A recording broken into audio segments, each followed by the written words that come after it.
दोस्तों, ये स्टोरी आपको शुरुआत में थोड़ी स्लो या बोरिंग लग सकती है, लेकिन मेरी आपसे गुजारिश है, पूरा देखना, बीच में छोड़कर मत जाना।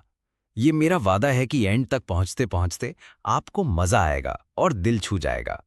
अगर वीडियो पसंद आए तो प्लीज लाइक कर दीजिए और चैनल को सब्सक्राइब करना मत भूलिएगा।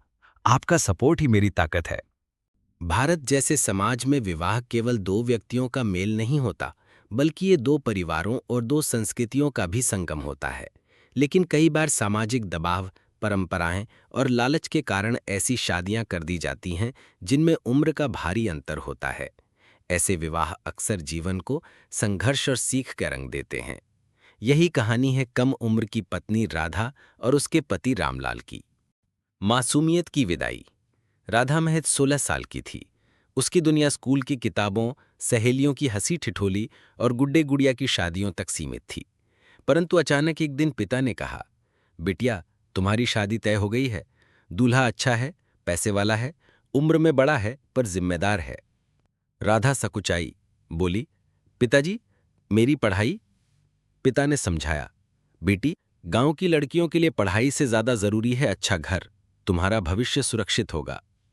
राधा समझ नहीं पाई कि सुरक्षा किसे कहते हैं, लेकिन पिता की आज्ञा ही उसका धर्म था। कुछ दिनों बाद उसकी शादी 38 वर्षीय व्यापारी रामलाल से कर दी गई। नई दुनिया की दहलीज। रामलाल एक सीधा साधा व्यक्ति था। उम्र में लगभग दोगुना होने के बावजूद उसने राधा का भरसक ख्याल रखा। मगर राधा के लिए यह नया संसार कठिन था। खेलकूद की जगह उसे रसोई संभालनी पड़ती। किताबों के बदले उसे सास ससुर की सेवा और रिश्तेदारों के ताने झेलने पड़ते। उसकी सहेलियां जब स्कूल जातीं, वो खिड़की से उन्हें देख आंसू बहाती। रामलाल उसे समझाता, राधा, अब तुम गृहलक्ष्मी हो, तुम्हें सब निभाना होगा। परंतु राधा के मन में एक ही सवाल था, क्या स्त्री का जीवन केवल निभाने के लिए है, सपने देखने के लिए क्यों नहीं? टकराव और समझ। राधा अक्सर उदास रहती। एक दिन उसने साहस कर पति से कहा, जीवन साथी का अर्थ केवल उम्र से मेल खाना नहीं, बल्कि दिल से समझना है।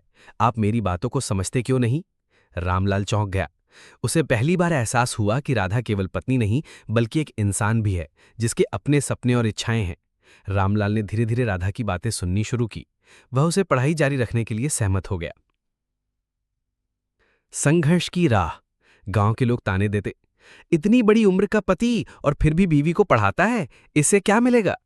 सास ससुर भी नाखुश हुए, लेकिन रामलाल ने ठान लिया था, अगर मैं अपनी पत्नी को सपनों से वंचित करूंगा तो पति कहलाने लायक नहीं।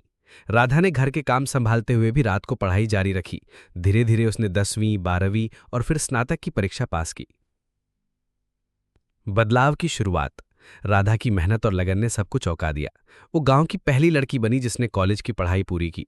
धीरे धीरे वो गांव की लड़कियों को पढ़ाने लगी। अब वही लोग जो कभी उसका मजाक उड़ाते थे, अपनी बेटियों को उसके पास भेजने लगे। राधा ने साबित कर दिया कि उम्र का अंतर किसी के सपनों को बांध नहीं सकता। रिश्ते की नई परिभाषा। रामलाल अब राधा पर गर्व करता था। उसने गांव वालों से कहा, मैंने पत्नी को बेटी की तरह समझकर उसका साथ दिया और उसने मुझे सिखाया कि सच्चा प्रेम वही है जो सपनों को पंख दे। राधा और रामलाल का रिश्ता अब केवल पति पत्नी का न रहकर एक साथीपन में बदल गया। शिक्षा और संदेश। राधा अब गांव की बच्चियों को समझाती, कम उम्र में शादी करना कठिनाई लाता है, लेकिन अगर परिवार और पति साथ दें तो हर लड़की अपने सपनों को पूरा कर सकती है। विवाह का अर्थ केवल गृहस्थी नहीं, बल्कि एक दूसरे के जीवन को संवारना है। निष्कर्ष यानी मॉरल। कम उम्र की शादी लड़की से उसका बचपन और शिक्षा छीन लेती है। पति पत्नी का रिश्ता केवल उम्र से नहीं, बल्कि समझ, सम्मान और विश्वास से चलता है। हर इंसान को अपने सपने पूरे करने का अधिकार है। यदि समाज बदलना है तो शिक्षा और सहयोग ही सबसे बड़ा हथियार है। सच्चा जीवन साथी वही है जो आपको गिरने नहीं देता, बल्कि उड़ने के लिए पंख देता है।